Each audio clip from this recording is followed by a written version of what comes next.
हर्षित आगे जा, इसको अरेंज करना है। ध्यान देना, इंपॉर्टेंट क्वेश्चन है बहुत। BeCO3, MgCO3, CaCO3, SrCO3, BaCO3, BeSO4, MgSO4, आगे बढ़िए, CSO4, SrSO4, BSO4, एक और BeOH whole twice, MgOH whole twice, CaOH whole twice, SrOH whole twice, PH whole twice. Arrange करना है इनको सॉलिबिलिटी के अंदर, सही ना, इनको सॉलिबिलिटी में अरेंज करना है बहुत प्रॉपर तरीके से। जल्दी से ट्राई करेंगे और एक क्वेश्चन और लिख लेंगे। इसको अरेंज करना है N minus P minus O minus S minus F minus Cl minus, इनको अरेंज करना है आयनाइजेशन एनर्जी में।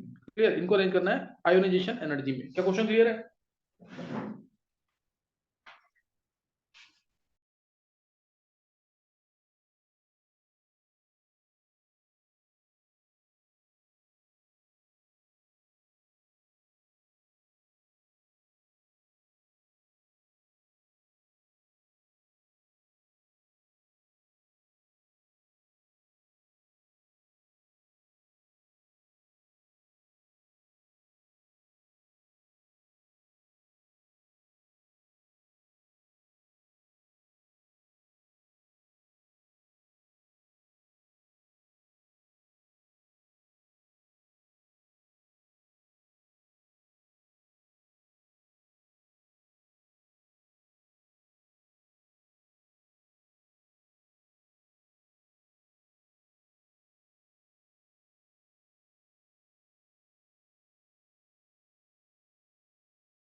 अच्छा आंसर बोलना किसी को इसका, एक बार इसका आंसर बोलना किसी को।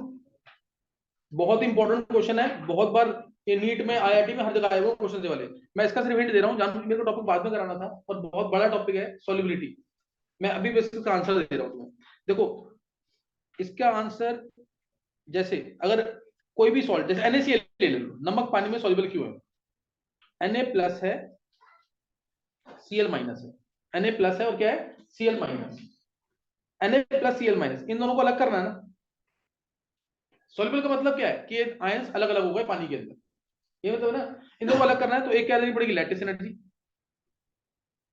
क्या देनी पड़ेगी? Lattice energy. एक लैटिस एनर्जी है और दूसरी क्या है? Hydration energy. लैटिस एनर्जी अगर ज्यादा है यानी इसको अलग करने के लिए एनर्जी ज्यादा देनी पड़ रही है, तो सॉल्युबिलिटी ज्यादा होगी कम होगी? कम होगी। और अगर हाइड्रेशन एनर्जी ज्यादा है, पानी में घुल ज्यादा रहे ये आयंस दोनों, तो इसका मतलब क्या है? ये पता है ना, हाइड्रेशन एनर्जी बता रखा है मैंने। पानी की मॉलिक्यूल सराउंड करेंगे इसको Na प्लस को, और H जो है वो इसको सराउंड करेगा Cl माइनस को, तो इस तरह से सॉल्युबल होगा। क्या ये बात समझ आ रही है कि नहीं है? तो लैटिस एनर्जी ज्यादा, सॉल्युबिलिटी कम, और हाइड्रेशन एनर्जी ज्यादा तो ज्यादा। ये बात समझ आ गई कि नहीं? तो अब ध्यान देना, लैटिस एनर्जी और हाइड्रेशन एनर्जी दो चीजें हैं ये। लैटिस एनर्जी ज्यादा तो सॉल्युबिलिटी कम। लैटिस एनर्जी मतलब इन दोनों को अलग करना है, हमें अलग करना है तो एनर्जी ज्यादा देनी पड़ रही है, अगर अगर ज्यादा देनी पड़ रही है तो सॉल्युबिलिटी कम। और हाइड्रेट अगर ये पानी में ज्यादा हो तो सॉल्युबिलिटी ज्यादा। नमक पानी में क्यों घुलता होगा? क्योंकि हाइड्रेशन एनर्जी आयंस की ज्यादा होती होगी than lattice energy. Lattice energy कुछ कम होती होगी। सही बात समझ आई कि नहीं? इसलिए पानी में घुल रहा है। तो अब देखो, अगर मैं लैटिस एनर्जी की बात कर रहा हूं, अगर मैं लैटिस एनर्जी की, मैं फॉर्मूला लिख रहा हूं, लैटिस एनर्जी वाला फॉर्मूला ये होगा या ये होगा। एक इसमें से फॉर्मूला लैटिस एनर्जी का है, एक हाइड्रेशन एनर्जी का। पहला वाला कौन सा है और दूसरा वाला कौन सा है? पहला पहला हाइड्रेशन का, दूसरा लैटिस का, ये बोल रहा है। और किसी को चेंज करना है आंसर? लैटिस एनर्जी यानी दोनों आयंस इकट्ठे हैं कि अलग है? लैटिस एनर्जी तो दो आयंस के बीच में ही होगी ना, तो लैटिस एनर्जी का फॉर्मूला कौन सा होगा? नीचे वाला। बात समझ आ गई कि नहीं है? कंफ्यूज नहीं होना इसमें। और हाइड्रेशन एनर्जी का अलग अलग आयंस की है ना, हाइड्रेशन एनर्जी क्या होगी? अलग अलग। क्या ये फॉर्मूला क्लियर हो गया कि नहीं? और तुम सोच के देखो ना, अगर साइज छोटा तो हाइड्रेशन एनर्जी ज्यादा होती थी कम होती थी? ज्यादा होती थी। तो यूनिवर्सिटी में है कि नहीं है? दोनों दोनों कैसे हैं यूनिवर्सिटी में? लैटिस एनर्जी में, लैटिस एनर्जी में आयंस का साइज क्या चाहोगे तुम? बड़े हो छोटे हो? बड़े होंगे तो लैटिस एनर्जी कम होगी। यही चीज है। कई बार समझ रही है, इन्वर्सिटी प्रोडक्शन तो होंगे दोनों, लेकिन हाइड्रेशन एनर्जी अलग अलग आयंस की देखते हैं, इससे दोनों को अलग अलग लिखना पड़ता है। और लैटिस एनर्जी दो सेम है। क्या ये बात समझ आ गई कि नहीं? अब जब तुम ग्रुप में नीचे जा रहे हो, जैसे ये BeCO3, MgCO3, CaCO3, strontium SrCO3, BaCO3, तो सॉल्युबिलिटी क्या होगी? मान लो तुम्हें नहीं पता कुछ भी, क्या बोलोगे सॉल्युबिलिटी को? एक मिनट, मन नहीं फूट गया तो एक बार लंग सोचना, सोचना है थोड़ा सा। लैटिस एनर्जी नीचे आ रहे हो तो सॉल्युबिलिटी क्या होगी? कोई भी रीजन, कोई भी तरीका सोचो, पर नया तरीका निकालो कोई। तुमने नहीं पढ़ा हो पहले, कोई नया तरीका सोचो किस बेसिस पे तुम सॉल्युबिलिटी निकाल पाओगे। और तुम पढ़ चुके हो सारा, ये कहाँ पे पढ़ा? प्रेसिपिटेट्स वगैरह में पढ़ा कि नहीं है? हाँ, कार्बोनेट के कौन सा प्रेसिपिटेट था? जिसका प्रेसिपिटेट बनेगा, जिसका प्रेसिपिटेट बनेगा उसकी सॉल्युबिलिटी कम होगी ज्यादा होगी? कम होगी। तो किसका प्रेसिपिटेट बनता है? BaCO3 बनता नहीं है व्हाइट कलर का, तो उसकी सॉल्युबिलिटी सबसे कम है, सबसे ज्यादा तो किसकी होगी? ऊपर वाले की। क्या कुछ ऐसे सोच पाओगे थोड़ा सा? और मैंने इन जनरल एक रूल बताया हुआ है, कुछ भी नहीं पता 99% आंसर हमेशा सही आएंगे। कब? जब कैटायन एनायन में साइज डिफरेंस ज्यादा होगा तो सॉल्युबिलिटी ज्यादा। बता था ना, कुछ नहीं पता इस रूल को अप्लाई कर देना, 99% है तुम्हारा आंसर सही निकलेगा। कैटायन एनायन के साइज डिफरेंस ज्यादा तो लैटिस एनर्जी ज्यादा। तो कैटायन, अब देखो क्या ये बात समझ आ गई? आंसर बता दिया मैंने। अब इसका प्रॉपर रीजन क्या है? प्रॉपर रीजन क्या है इसका? नीचे जाएंगे तो लैटिस एनर्जी क्या होगी? एक बार ये बोलेगा, दिया बोलेगी सिर्फ। दिया ही 10th में है, बाकी सब बच्चे तो सोच सकते हैं आसानी से, दिया आंसर देगी। दिया नीचे आएंगे तो लैटिस एनर्जी क्या होगी? कम होगी। क्यों? बहुत अच्छे, साइज बढ़ रहा है। हाँ, साइज बढ़ रहा है तो लैटिस एनर्जी कम होगी, विदाउट एनी डाउट। समझ आ गया कि नहीं? और नीचे आने पे हाइड्रेशन एनर्जी क्या होगी? वो भी कम होगी, क्योंकि कार्बोनेट आयन तो कॉमन है। Be2+ Mg2+, साइज बढ़ रहा है, साइज बढ़ रहा है तो हाइड्रेशन एनर्जी भी क्या होगी? कम होगी। दोनों कम हो रही है ना, तो क्या तुम आंसर निकाल सकते हो कभी भी? कंफ्यूजन हमेशा रहेगा कि नहीं? कंफ्यूजन हमेशा रहेगा, ठीक है ना। हाइड्रेशन एनर्जी भी कम हो रही है और लैटिस एनर्जी भी कम हो रही है, दोनों कम हो रही है। हम क्या चाहेंगे, हाइड्रेशन एनर्जी बढ़े लेकिन लैटिस एनर्जी क्या हो, कम हो। तो एक फैक्टर क्या कर रहा है, फेवर कर रहा है, और एक फैक्टर क्या है, अगेंस्ट है। कई बात समझ आ रही है कि नहीं? इसलिए क्या सॉलिबिलिटी हम डिसाइड कर सकते हैं कभी भी? ये होगा एक्सपेरिमेंटल की नहीं पूरा। फिर भी कुछ रूल्स हैं, जो मैं रूल्स तुम्हें नहीं बता रहा अभी भी, यहाँ पे मैं तुम्हें रीजन दे दूंगा। तुम्हें ये पता है यहाँ पे कार्बन आयन बड़ा है कि छोटा है? बहुत ही बड़ा है, कार्बन आयन बहुत बड़ा। अब Be2+ ये, Mg2+ ये, Ca2+ ये हो गया, Sr2+ थोड़ा और बड़ा, Ba2+ और बड़ा। क्या क्या कैटायन का साइज में जो डिफरेंस आ रहा है वो इसके कंपेरिजन, एनायन के साइज में डिफरेंस जो है, कंपेरेबल है कि कुछ भी? सारे आयंस इसके कंपेरिजन में छोटे माने जाएंगे कि नहीं? जब सारे आयंस छोटे ही हैं इसके कंपेरिजन, मान लो ये 10 पिकोमीटर, ये 20 पिकोमीटर, 30, 40, 50 और ये 500, ये 500 पिको, ऐसे मैं अंदाजा दे रहा हूँ। तो क्या एनायन के कंपैरिजन में कैटायन का जो साइज का वेरिएशन है कोई मायने रखता है इधर? क्या सिग्निफिकेंट है? बिल्कुल भी नहीं ना। तो इसका मतलब लैटिस एनर्जी क्या मानोगे, ऑलमोस्ट कांस्टेंट? नहीं समझ बात। लैटिस एनर्जी डिक्रीज कर, अभी जैसे दिया ने बोला कि लैटिस एनर्जी डिक्रीज करेगी, अगर मैं डिक्रीज बोलूं या कांस्टेंट बोलूं, क्या एक ही बात है कि नहीं? क्यों ये बात है कि क्योंकि कार्बन आयन क्या है, बहुत बड़ा। कार्बन आयन क्या है, बहुत, कार्बोनेट आ जाए, सल्फेट आ जाए, बहुत बड़े है ना, तो lattice energy remains almost constant. लेकिन हाइड्रेशन एनर्जी तो क्या कर रही है, इसकी तो कॉमन है, ये तो कॉमन ही है ना, लेकिन इसकी क्या कर रही है, Be2+ Mg2+ इन सब की डिक्रीज कर रही है। हाइड्रेशन एनर्जी डिक्रीज कर रही है, लैटिस एनर्जी कांस्टेंट है, तो सॉलिबिलिटी क्या होगी, कम होगी। समझ आ गया कि नहीं? प्रूव हो गया कि नहीं है? तो ये प्रॉपर आंसर लिखते हैं, पेपर में अगर आता है, अभी तो नहीं आएगा पेपर में, कोर्स में नहीं है, स्कूल के सिलेबस में नहीं आएगा, लेकिन वैसे ये बहुत इंपॉर्टेंट है। लैटिस एनर्जी क्या है, constant, almost constant because of larger carbonate ion. लेकिन हाइड्रेशन एनर्जी क्या है, हाइड्रेशन एनर्जी डिक्रीज हो रही है। हाइड्रेशन एनर्जी क्या हो रही है, डिक्रीज हो रही है, तो क्या बोलोगे, सॉलिबिलिटी कम हो जाएगी। क्या क्लियर है ये? समझ आ गया कि नहीं? अब तुम मैथमेटिकली जाओगे ना, वो भी निकल जाएगा आंसर। देखो हाइड्रेशन एनर्जी सोचो यहाँ पे, कार्बन आयन बहुत बड़ा, कार्बोनेट बड़ा है कि नहीं? कार्बोनेट आयन अगर बहुत बड़ा है तो क्या होगा, 1/r- बहुत छोटा नहीं हो गया क्या? जब ये बहुत छोटा तो हट गया, नहीं समझ बात? तो अब हाइड्रेशन एनर्जी सिर्फ किस पर डिपेंड कर रही है, कैटायन पे। नीचे आने पर कैटायन का साइज बढ़ेगा तो हाइड्रेशन एनर्जी डिक्रीज करेगी। क्या समझ आ गया? नीचे चेक करो, लैटिस एनर्जी R++R- है। अब तुम्हें ये पता है R- बहुत बड़ा है, R- क्या है, बहुत बड़ा, तो R+ क्या हो गया, नेग्लिजिबल। अब lattice energy inversely equal to R- है, R- क्या अलग अलग है कि एक ही है? तो एक ही कांस्टेंट आ गया कि नहीं answer? Lattice energy constant, hydrogen energy decrease, तो इससे क्या हो गया, सॉल्बिलिटी डिक्रीज करेगी। समझ आ गया कि नहीं? सेम केस सल्फेट के साथ ले लोगे, अगर मैं सल्फेट लगा दूं यहाँ पे, आ जाएगा कि नहीं? तुम्हें याद भी होगा BSO4 का कौन सा कलर का प्रेसिपिटेट होता है, व्हाइट कलर का। समझ आ गया कि नहीं? तो ऐसे डिसाइड करना है, लेकिन हर केस में हम डिसाइड नहीं कर पाएंगे जब कैटायन एनायन का साइज लगभग क्या हो, सेम हो या आसपास में। जैसे अब BeO छोड़ ट्वाइस, मैं इसका आंसर दे रहा हूं, BeO छोड़ ट्वाइस, MgO छोड़ ट्वाइस, CaO छोड़ ट्वाइस, सर इसमें उल्टा होगा। SrOH छोड़ ट्वाइस। हाँ इसमें उल्टा है, BaO छोड़ ट्वाइस, है ना? इसमें क्या होगा, इसमें क्या हो जाएगा, BeO छोड़ ट्वाइस, MgO छोड़ ट्वाइस, CaO छोड़ ट्वाइस, SrO छोड़ ट्वाइस, SbO छोड़ ट्वाइस। इसमें क्या होगा, इसमें आंसर इंक्रीज है, तो तुम क्या बोलोगे, लैटिस एनर्जी भी नीचे डिक्रीज कर रही है, हाइड्रेशन भी डिक्रीज कर रही है, कौन ज्यादा डिक्रीज कर रही है, लैटिस एनर्जी, इसीलिए सॉल्बिलिटी बढ़ गई। ये अगर अच्छा इसको एक्सपेरिमेंटल में मानोगे कि नहीं? अब क्या इसका कोई रीजन बन सकता है? नहीं बन सकता ना, क्योंकि दोनों डिक्रीज कर रही है। तो अगर आंसर तुम्हारा सॉल्बिलिटी बढ़ रही है तो मैं कहूंगा लैटिस एनर्जी ज्यादा डिक्रीज कर रही है देन हाइड्रेशन एनर्जी। और अगर उल्टा होता तो मैं कहता हाइड्रेशन एनर्जी ज्यादा डिक्रीज कर रही है। समझ आई बात कि नहीं है? क्या सॉल्बिलिटी का कंसेप्ट क्लियर हो गया कि नहीं? याद करने वाला पार्ट में बता दूंगा बाद में इनऑर्गेनिक के कंसेप्ट में, लेकिन अभी तुम इतना याद ध्यान रख लो कि कार्बोनेट और सल्फर पूछा ही यही गया है, चाहे नीट हो, IIT मेंस हो, IIT एडवांस भी हो, पूछे ये तीन ही जाते हैं हमेशा, ये तीन ही ज्यादा इंपॉर्टेंट है, यही पूछे जाते हैं। अब जैसे एक क्वेश्चन एनसीईआरटी का कि LiCl एक कंपाउंड ऐसा है, LiCl एक ऐसा कंपाउंड है जो सॉल्युबल है एसीटोन में भी और पानी में भी, क्या आंसर दोगे? दोनों में सॉल्युबल है, तो क्या बोलेंगे इसके अंदर? और LiF ऐसा है, हर जगह इनसॉल्युबल आ रहा है LiF, एनसीईआरटी का क्वेश्चन है और ये पूछा हुआ है LiCl इज सॉल्युबल इन, तो ये पानी में भी और पाइरिडीन में भी इस टाइप से सब में सॉल्युबल है। रीजन क्या होगा इसके अंदर, क्योंकि इसके अंदर कोवेलेंट कैरेक्टर है, तो ये जैसे इथेनॉल के अंदर सॉल्युबल होगा, एसीटोन में सॉल्युबल होगा, बात कर रहे हैं, कोवेलेंट कैरेक्टर है, but it is also got sufficient ionic character and hence it is also soluble in water also. समझ आ रही है क्या बोला मैंने? जो आयनिक कंपाउंड से कहां सॉल्युबल होते हो, आयनिक कंपाउंड्स पानी के अंदर, पानी के अंदर होते हैं ना, और कोवेलेंट कंपाउंड कहां सॉल्युबल होते हैं, कोवेलेंट वाले ऑर्गेनिक सॉल्वेंट्स के अंदर। तो इसके अंदर कोवेलेंट कैरेक्टर तो है ही।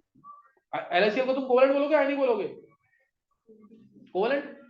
लिथियम के कंपाउंड्स कोवेलेंट होते हैं, फ्लोरीन को हटा दो बस, लिथियम कंपाउंड क्या होता है, कोवेलेंट होता है, फ्लोरीन को हटा दो, तो लिथियम के कंपाउंड्स कोवेलेंट है, फ्लोरीन को हटा दिया मैंने यहाँ पे।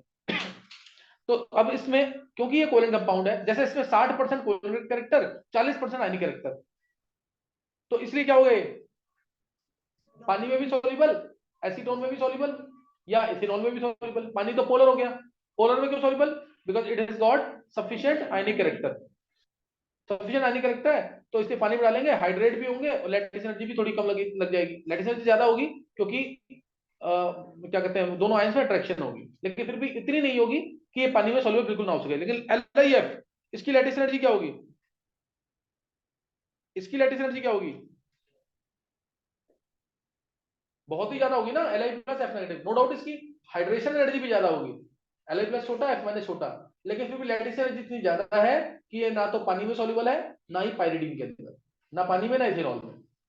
ये इंपॉर्टेंट क्वेश्चन है, ध्यान से। LiC is soluble both in acetone as well as water, या pyridine as well as water, इस टाइप से। तो ये ध्यान रखना इसका, LiCl का केस याद रखना, भूलना नहीं।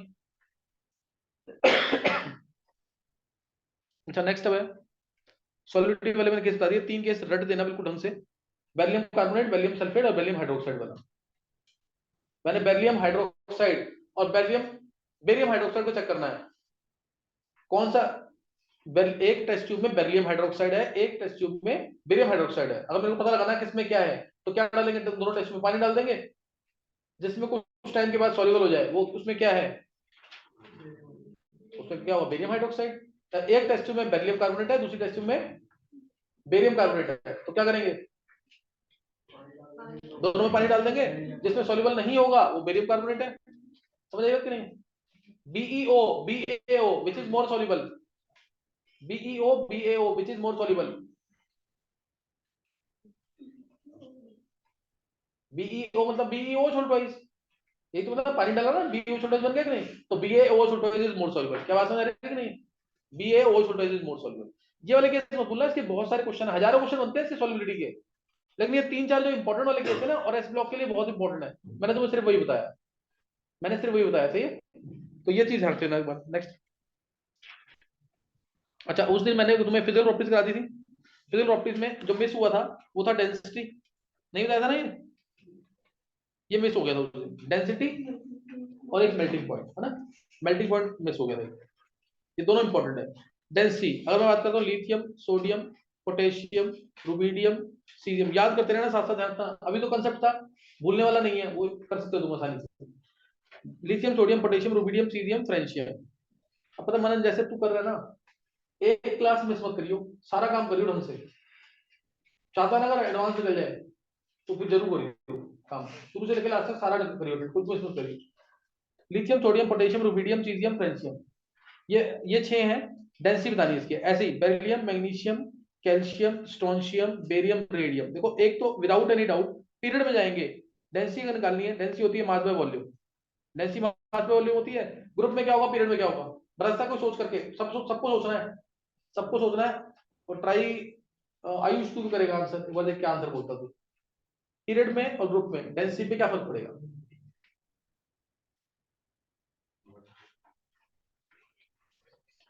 चेतना सुना के जीव चैप्टर कर लिया ना पूरा, और वो नेम एक्शन डिस्टिंक्शन वो सब किया।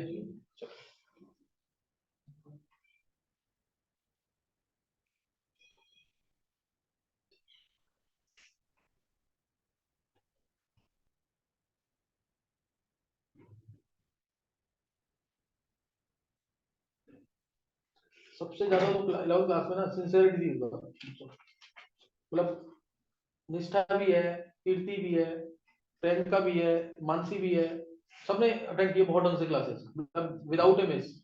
लेकिन जो मतलब फिर भी ना दिमाग में एक बार को आता है कि नंबर 1 पे कौन था जिसने बहुत प्रॉपर्ली क्लास अटेंड किया, पढ़ के भी आया है, दिया दिमाग में है। पता है ना तुम लोगों को, 10th में है, उसने पूरा मैनेज किया ढंग से और बहुत ढंग से क्लासेस अटेंड की। तो यही चीज ना 12th में मत करना बिल्कुल भी, टाइम पे काम करना पूरा सारा ढंग से, 1% भी दिक्कत नहीं आएगी।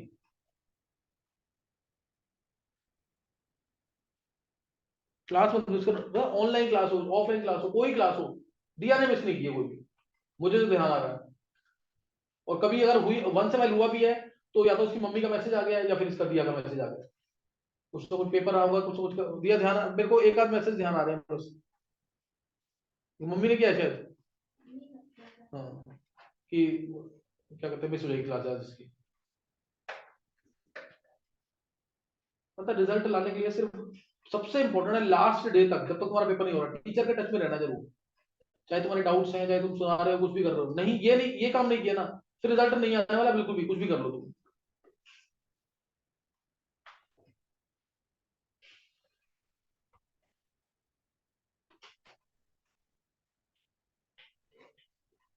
हाँ देखो, हाँ यही बोलना है,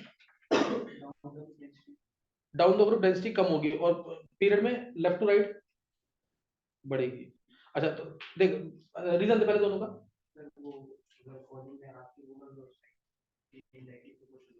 साइज के और मास, मास ग्रुप में भी बढ़ रहा है, पीरियड में बढ़ रहा है, ग्रुप में बढ़ रहा है ना मास तो,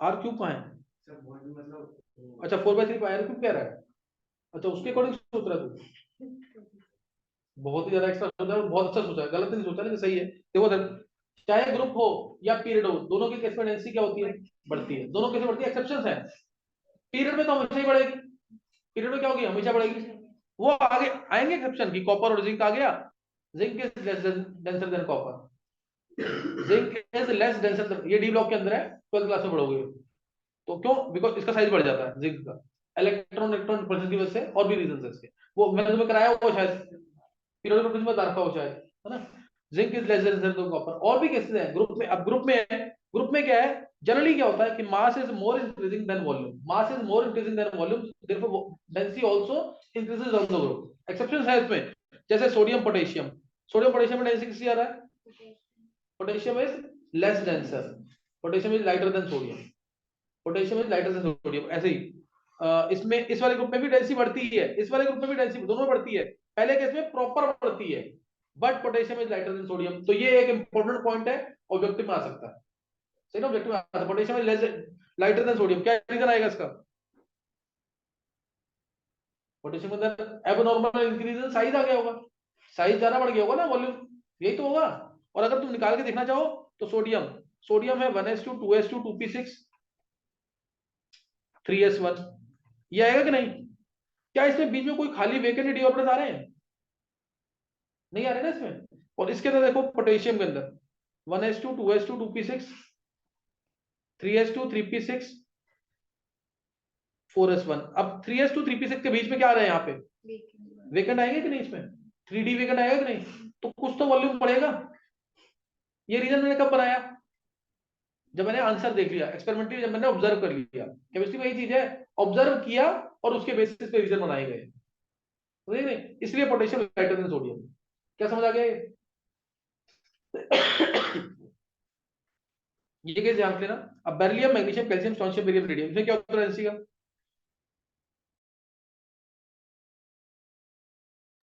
इसमें क्या होगा, बेरिलियम से कैल्शियम तक डेंसिटी डिक्रीज है, बेरिलियम से कैल्शियम तक डेंसिटी डिक्रीज है, और उसके बाद है इंक्रीज, उसके बाद है इंक्रीज, रीजन तो तुम क्वेश्चन अगर आता तो लिख लोगे तुम आसानी से, डेंसिटी डिक्रीज हो रही है क्यों, वॉल्यूम ज्यादा बढ़ गया होगा देन मास, तो इसमें ओवरऑल ऑर्डर बहुत इंपॉर्टेंट है, जरूर करना है, ओवरऑल ऑर्डर सबसे ज्यादा डेंसिटी किसकी होगी, रेडियम की, उसके बाद भी बेरियम की, बेरियम के बाद स्ट्रोंशियम की, इसके बाद भी बेरिलियम की, फिर मैग्नीशियम की, और लीस्ट डेंसर कौन सा है, कैल्शियम। तो बुक में तो सिर्फ ये लिखा हुआ है, एनसीईआरटी में लेकिन टेबल बना रखा है, पूरा दे रखा है, इसकी ये डेंसिटी है, इसकी ये डेंसिटी, इसकी डेंसिटी, इस तरीके से सबकी, जैसे अब ये वाला ग्रुप है, ये वाला ग्रुप है ना, इन सबकी डेंसिटी अल्फी मेटल्स की वाटर से ज्यादा होगी कम होगी? इन सबकी डेंसिटी, इन सबकी डेंसिटी वाटर से ज्यादा होगी कम होगी? क्या बोलोगे?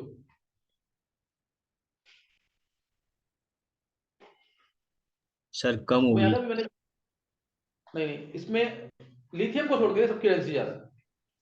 तो मैंने क्वेश्चन कराया था, all alkali metals they are very reactive and immediately form oxides with air, या लाइन याद है ना? इसीलिए इनको हम रखते हैं केरोसिन ऑयल में, लेकिन लिथियम को नहीं रखते, क्योंकि लिथियम क्या करता है, it floats upon kerosene oil. Then क्यों? Because it is less denser. इसलिए इसको कहां रखते थे? पैराफिन वैक्स में। इसको रखते हैं पैराफिन वैक्स में। क्या ये बात समझ आ गई कि नहीं?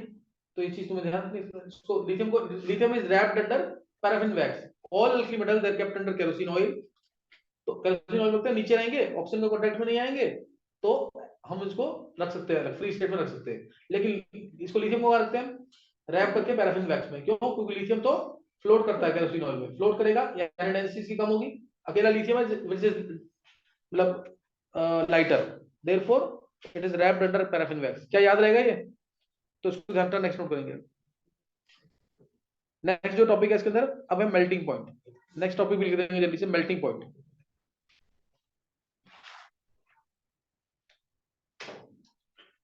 मेल्टिंग पॉइंट फिजिकल प्रॉपर्टीज के अंदर, मेल्टिंग पॉइंट में लिथियम, सोडियम, पोटेशियम, रुबिडियम। अच्छा ये तो पता गया ना, ग्रुप वन ग्रुप टू किसकी डेंसिटी ज्यादा? ग्रुप वन ग्रुप टू किसकी डेंसिटी ज्यादा? ग्रुप टू की। फिर पता लगा पीरियड में डेंसिटी बढ़ेगी, मास बढ़ रहा है पीरियड में, और साइज क्या हो रहा है? कम हो रहा है।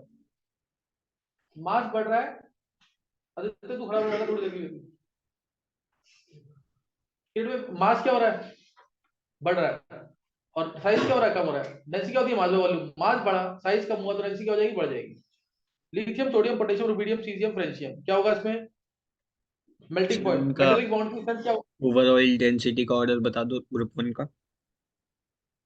ग्रुप वन को होता है ना, सबसे ज्यादा डेंसिटी वही नीचे क्या, सीजियम मान ले, सीजियम, रुबिडियम। बस NA में उल्टा करना है। हाँ उसको उल्टा कर दे बस। ठीक है सर। अच्छा अब ये lithium, sodium, potassium, rubidium, caesium, francium, इसमें क्या आएगा? इसमें क्या आएगा?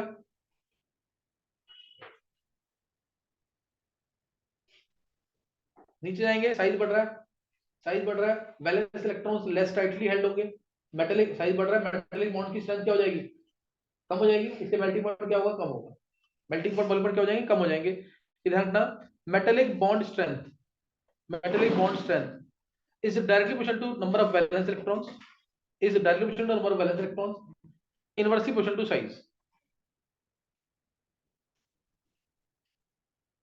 याद रहेगा ये, मेटेलिक बॉन्ड की स्ट्रेंथ। और ज्यादातर यही डिसाइड कर देगी क्या, मेल्टिंग पॉइंट को, बॉइलिंग पॉइंट को। अगर मेटल्स है तो, नॉन मेटल्स है तो वंडर फोर्सेस देखेंगे। नॉन मेटल्स से क्या देखेंगे? Wonder Lord forces. मेटल्स है तो क्या देखेंगे? Metallic bond. और क्रिस्टल है, विदाउट एनी डाउट उनकी उनका melting point, boiling point, density, density नहीं, मेल्टिंग पॉइंट, बॉइलिंग पॉइंट क्या होगा? सबसे ज्यादा। क्रिस्टल अगर आ गए, क्रिस्टल जैसे डायमंड क्रिस्टल है, ऐसा ही O2 क्रिस्टल पूरा, सारे कोवलेंट बॉन्ड्स हैं, तो इससे उसमें क्या हो जाएगा? उसमें क्या हो जाएगा? मेल्टिंग पॉइंट सबसे ज्यादा। सही ना? हाँ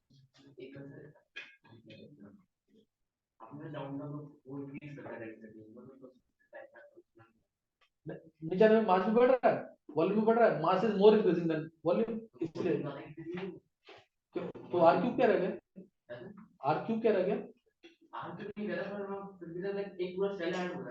सुन सुन सुन, अभी मैंने तो अभी एक लाइन बोली ना, ये चीज एक्सपेरिमेंटल है, ये चीज एक्सपेरिमेंट कुछ कर नहीं सकता तुम। ये आंसर देख लिया तूने, उसको देख के रीजन बनाना है ना। केमिस्ट्री में यही पहले ऑब्जर्व किया गया, फिर रीजन बनाए गए। ये समझ आ गया कि नहीं है? नीचे में मेटल बॉन्ड स्ट्रेंथ क्या होगी? कम होगी, कम होगी, इसीलिए मेल्टिंग पॉइंट क्या हो जाएगा? कम हो जाएगा। और इस केस में, इस वाले केस में